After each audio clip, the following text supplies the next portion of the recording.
لبيك اللهم لبيك لبيك لا بسم الله الرحمن الرحيم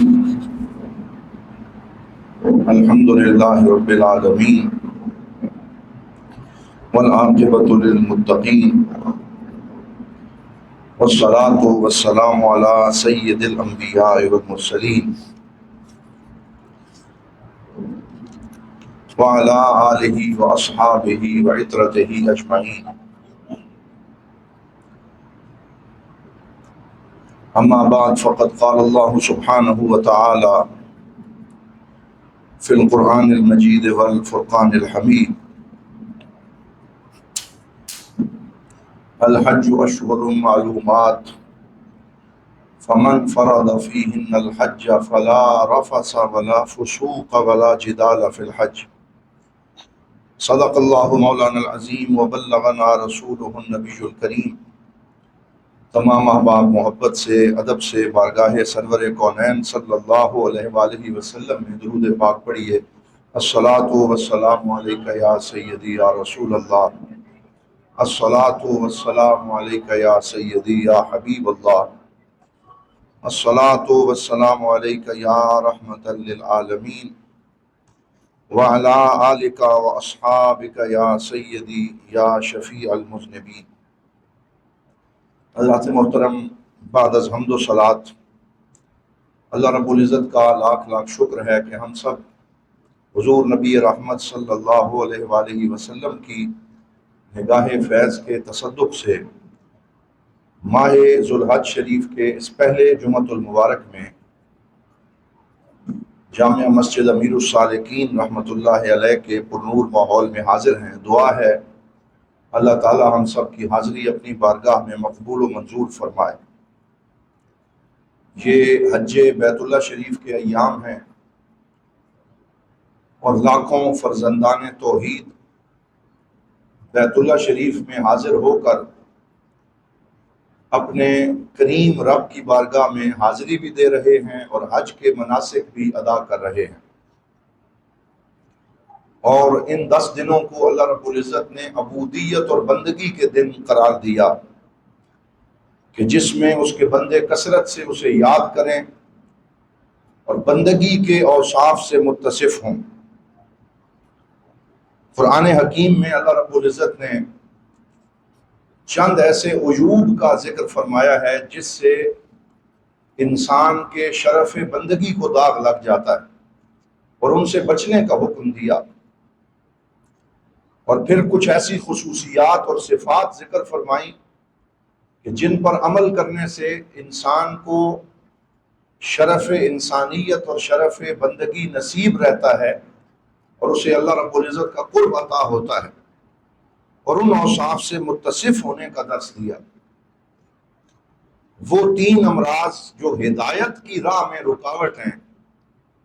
اور جن کے ہوتے ہوئے کوئی انسان ہدایت نہیں پا سکتا، ان میں پہلا مرض انا کا مرض ہے. یعنی ایک انسان میں کے مرض میں مبتلا ہو جائے اور اپنے آپ کو کچھ سمجھ بیٹھے اور اس کے اندر انانیت کی بیماری جو ہے وہ پیدا ہو جائے.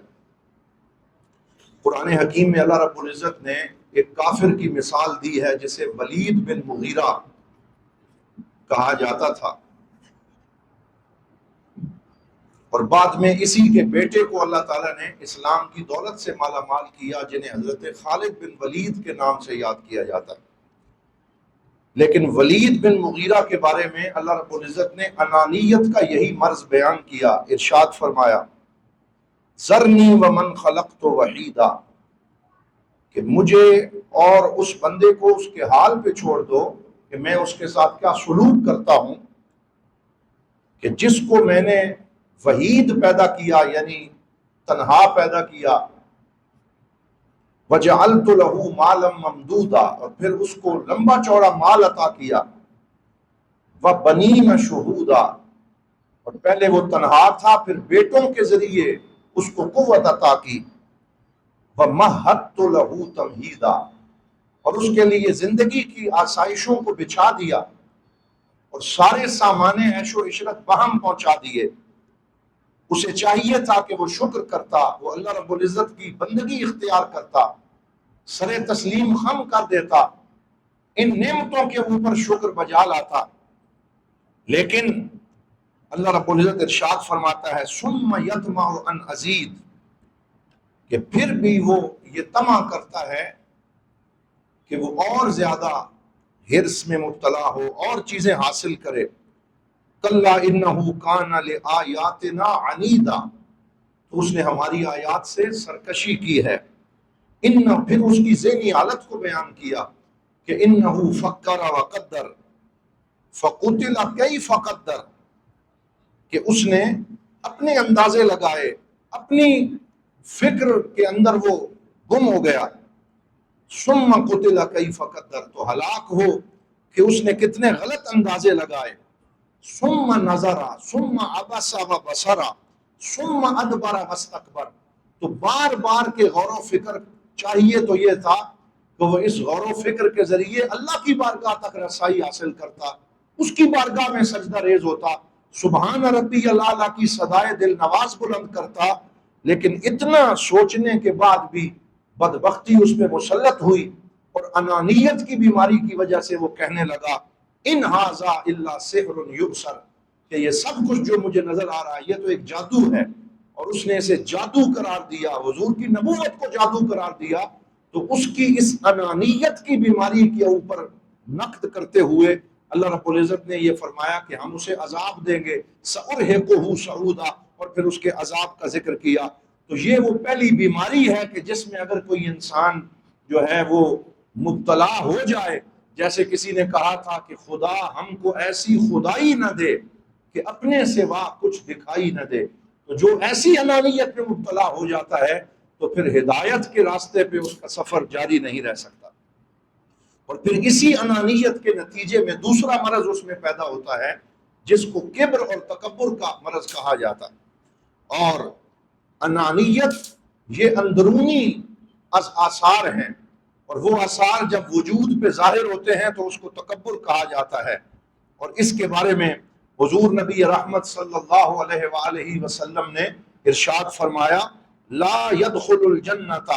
من کان فی قلبہ مثقال ذرۃ من کبر، کہ وہ بندہ کبھی جنت کی ہوا کو نہیں پا سکتا، اس کے قریب نہیں جا سکتا جس کے دل میں رائی کے ذرے کے برابر بھی تکبر آ جائے. اسی لیے حج کے یہ ایام اللہ نے ہمیں عطا فرمائے کہ ہم بار بار اس کے نام کا ورد کرتے ہوئے تکبر کی نفی کریں، عجز و انکسار کا اظہار کریں، اور ہم اللہ رب العزت کی بارگاہ میں صدائے لبیک بلند کرتے ہوئے اس کی کبریائی کا اعلان کریں. لا یجتمع العبودیۃ للہ والکبر فی قلب واحد، فرماتے ہیں کہ عبودیت اور تکبر کبھی بھی ایک دل میں اکٹھا نہیں ہو سکتا. یا تکبر ہوگا یا عبودیت ہوگی یا اللہ کی بندگی ہوگی. اور یہاں پر ابو جہل کی مثال بہت سے شارحین اور مفسرین نے دی ہے، اور انہوں نے کہا کہ جو ولید بن مغیرہ ہے وہ انانیت میں مبتلا تھا، اور قرآن نے اس کے اس مرض کو بیان کیا. اور ابو جہل پھر ظاہری تکبر میں مبتلا ہوا. وہ کہتا تھا کہ میں قریش کے سرداروں میں سے ہوں، اور اس کی آواز بلند تھی. ایک دن حضور صلی اللہ علیہ وسلم نے اسے ارشاد فرمایا یا ابا الحکم اما آن لک ان تشہد ان لا الہ الا اللہ، کہ اے ابو الحکم، اس کا لقب ابو الحکم تھا، کہ اے حکمتوں کے باپ، اے حکمتوں والے، کیا ابھی بھی یہ وقت نہیں آیا کہ تو کہہ دے لا الہ الا اللہ محمد رسول اللہ. تو اس بدبخت نے حضور کے چہرے پہ یہ کہہ دیا نعوذ باللہ کہ آپ کذاب ہیں، اور تکذیب کی، حضور کو جھٹلایا. جب سرکار دو عالم تھوڑے دور چلے گئے تو اپنے دوست عقبہ بن ابی معیط سے کہنے لگا کہ میں بھی جانتا ہوں کہ یہ اللہ کے رسول ہیں. تو اس نے کہا کہ پھر مانتے کیوں نہیں ہو؟ تو کہنے لگا کہ ہمارے اور بنی ہاشم کے درمیان ایک دوڑ ہے کہ وہ کون آگے نکلتا ہے، اور ایک دوڑ ایک عرصے سے چل رہی ہے. جب بھی وہ کوئی کام کرتے ہیں تو ہم بھی ان کے مقابلے میں وہ کام کرتے ہیں. اب انہوں نے کہا ہے کہ منا نبی، کہ ہم میں سے ایک نبی ہے، تو اگر وہ سچا بھی ہو تو میں اسے کیسے مان جاؤں؟ تو اس نے اپنے تکبر کی وجہ سے حضور صلی اللہ علیہ وسلم کی رسالت کو ماننے سے انکار کر دیا، حالانکہ وہ جانتا تھا کہ سرکار دو عالم صلی اللہ علیہ وسلم اللہ کے سچے رسول ہیں۔ حضور صلی اللہ علیہ وسلم کی احادیث کا مفہوم ہے کہ جب آپ سے پوچھا گیا کہ انسان انانیت اور تکبر سے کیسے بچ سکتا ہے، تو آپ صلی اللہ علیہ وسلم نے فرمایا اس کا ایک ہی علاج ہے، العبودیۃ للہ والاستسلام للہ، کہ اللہ رب العزت کی بارگاہ میں سر نیاز کو جھکا دینا، سر کو زمین پہ رکھ کے اللہ رب العزت کی بندگی اور بڑائی کا اعلان کرنا، اور دعا کرنا، آنسو بہانا، عجز و انکسار کا اظہار کرنا، خشوع و خضوع کا اظہار کرنا، کیونکہ اللہ تعالیٰ نے قرآن پاک میں خود یہ علاج بیان فرمایا، وَقَالَ رَبُّكُمُ ادْعُونِي أَسْتَجِبْ لَكُمْ، فرمایا اے میرے بندو تم مجھے پکارو، میں تمہاری پکار پہ لبیک کہوں گا۔ اور اس کے ساتھ آگے فرمایا إِنَّ الَّذِينَ يَسْتَكْبِرُونَ عَنْ عِبَادَتِي سَيَدْخُلُونَ جَهَنَّمَ دَاخِرِينَ، جہاں دعا کے فوراً بعد جو ذکر کیا کہ وہ لوگ جو میری عبادت سے تکبر کرتے ہیں وہ جہنم میں ڈالے جائیں گے، تو حضور ضیاء الامت رحمۃ اللہ تعالی علیہ نے اس کی تفسیر میں لکھا کہ اس سے واضح طور پہ یہ پتہ چلتا ہے کہ جو اللہ سے مانگنا چھوڑ دیتا ہے اللہ تعالیٰ کی رحمت اس سے منہ پھیر لیتی ہے، اور اللہ اپنے اس بندے کو پسند کرتا ہے جو دستے طلب اس کی بارگاہ میں دراز کرتا رہے، جولی پھیلاتا رہے، ہاتھوں کا کشکول بنا کے اپنے رب سے اپنی عرضیاں کرتا رہے، تو پھر کبھی بھی وہ تکبر میں مبتلا نہیں ہوتا۔ اسی وجہ سے بزرگان دین کا یہ معمول رہا ہے کہ وہ اپنے مریدین اور اپنے چاہنے والوں اور اپنے تلامذہ کے ساتھ بیٹھ کے ہمیشہ اپنے رب کو پکارتے ہیں، سیدنا کریم ان کا ورد کرتے ہیں، یا کریم کی تسبیح پڑھتے ہیں، اور اللہ رب العزت کی بارگاہ میں سر نیاز کو جھکاتے رہتے ہیں۔ پھر اس کا دوسرا علاج سے ذکر کیا، ایک تو عبودیت اور بندگی، اور دوسرا یہ ہے کہ اللہ تعالیٰ جب کسی سے محبت فرماتا ہے تو اسے کچھ چیزوں سے روک لیتا ہے، بچا لیتا ہے، تاکہ اس میں انانیت اور تکبر پیدا نہ ہو۔ اور حضرت سیدنا امام احمد ابن عطاء اللہ سکندری فرماتے ہیں عطاؤہ عطاء ومنعہ عطاء، کہ اللہ کی عطا بھی عطا ہے اور اس کی منع بھی عطا ہے۔ اور آگے فرمایا وَيُعْطِي حِينَ يَمْنَعُ أَكْثَرَ مِمَّا يُعْطِي حِينَ يُعْطِي، فرمایا اللہ جب عطا کر کے دیتا ہے تو وہ بھی عطا ہے، لیکن جب وہ منع کرتا ہے تو منع میں اس سے بھی زیادہ عطا ہوتی ہے، کیونکہ اللہ رب العزت جانتا ہے کہ بندے کے حق میں کیا بہتر ہے اور کیا بہتر نہیں ہے۔ ابھی ہم نے ولید ابن مغیرہ کی بات کی، تو اسی کا بیٹا خالد ابن ولید جب حضور صلی اللہ علیہ وآلہ وسلم عمرہ کرنے کے لیے صلح حدیبیہ سے اگلے سال مکہ میں تشریف لے گئے اور حرم شریف میں حاضر ہوئے، تو آپ صلی اللہ علیہ وآلہ وسلم نے خالد بن ولید کو ایک خط لکھوایا اور اس میں فرمایا کہ اے خالد، تیرے جیسی عقل اور شعور رکھنے والا اسلام سے کیسے دور رہ سکتا ہے، کہ جب اللہ نے تجھے اتنا عقل بخشا، اتنا شعور بخشا، تیرے اندر اتنی صلاحیتیں اور شجاعت عطا فرمائی، تو کیسے تیرے جیسا بندہ اسلام سے دور رہ سکتا ہے۔ تو آپ نے پھر یہ بھی فرمایا اَوَ مِثْلَ خالد یجہل الاسلام، کہ کیا خالد جیسا اسلام سے جاہل رہ سکتا ہے؟ تو ان کے بھائی ولید ابن الولید نے حضور سے عرض کیا سَيَأْتِ اللَّهُ بِهِ یا رسول اللہ، یا رسول اللہ ایک دن جیسے میں حاضر ہو گیا ہوں میرا بھائی خالد بن ولید کی آپ کی بارگاہ میں حاضر ہو جائے۔ اور پھر وہ دن آیا جب حضرت خالد بن ولید حضور صلی اللہ علیہ وسلم کی بارگاہ میں حاضر ہوئے۔ اب حضور نے خود ہی انہیں خط لکھا تھا، ان کی صلاحیتوں کا اعتراف کیا تھا۔ اب عقل تو یہ کہتی ہے کہ حضور صلی اللہ علیہ وسلم انہیں لشکر کی سرداری عطا فرما دیتے، انہیں کمانڈر ان چیف مقرر کر دیتے، لیکن جب پہلا غزوہ حضرت خالد کے اسلام لانے کے بعد ہوا تو حضور صلی اللہ علیہ وسلم نے حضرت خالد کی موجودگی میں فرمایا کہ یہ غزوہ موتا ہے اور اس کا جھنڈا میں زید ابن ثابت کو دیتا ہوں، اور اگر یہ شہید ہو گئے تو پھر میں اس کا جھنڈا جو ہے زید ابن حارثہ کو، یا ان کے بعد حضرت عبداللہ بن رواحہ کو، اور ان کے بعد حضرت جعفر رضی اللہ تعالیٰ عنہ کو، اور اگر یہ تینوں شہید ہو گئے تو پھر جسے تم چاہو تم اپنا امیر مقرر کر لینا۔ وہاں بھی حضرت خالد کا نام نہ لیا تاکہ ان کے اندر تکبر پیدا نہ ہو، انانیت پیدا نہ ہو، ان کے اندر کوئی بڑائی پیدا نہ ہو، بلکہ ان کے اندر سے اسلام کی خدمت کا جذبہ اٹھے۔ یہی بات ہے، فرماتے ہیں جب تینوں کمانڈر شہید ہو گئے تو پھر حضرت انس میرے پاس آئے اور مجھے آ کے کہا اے خالد اب آپ جھنڈا کیوں نہیں جو ہے وہ پکڑتے؟ تو حضرت خالد کہنے لگے کہ آپ مجھ سے پہلے اسلام لائے ہیں، آپ کا حق زیادہ بنتا ہے، میں کبھی بھی آپ اس کے حق کا اعلان اور دعویٰ نہیں کرتا۔ پھر جب سارے مسلمانوں نے مل کے ان کو جھنڈا پکڑانے اور کمانڈر بنانے کی بات کی تو پھر وہ کمانڈر بنے۔ تو اس طریقے سے اسلام اپنے ماننے والوں کی تربیت کرتا ہے کہ ان میں بڑائی پیدا نہ ہو اور وہ ہر قسم کے تکبر سے محفوظ رہیں۔ تو پہلا مرض انانیت ہے، دوسرا مرض تکبر ہے، اور تیسرا مرض طمع ہے جو ہدایت کے راستے میں رکاوٹ بنتا ہے کہ انسان میں لالچ پیدا ہو جائے۔ اور اس کا علاج یہ ہے کہ انسان اس بات کا پختہ یقین کر لے کہ ان رزقی بید اللہ، کہ میرا رزق میرے اللہ کے ہاتھ میں ہے، اور اللہ تعالیٰ ہی رزق عطا فرمانے والا ہے، اور اس کے اذن کے بغیر کسی کو رزق نہیں مل سکتا۔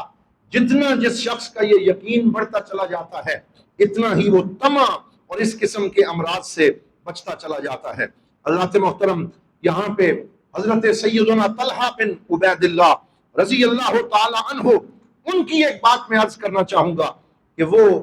خود فرماتے ہیں کہ میں شام کے اندر تھا، ملک شام میں، اور میری عمر 17 سال تھی اور میں تاجر تھا، اور جب حضور صلی اللہ علیہ وآلہ وسلم نے دین کی دعوت دینی شروع کی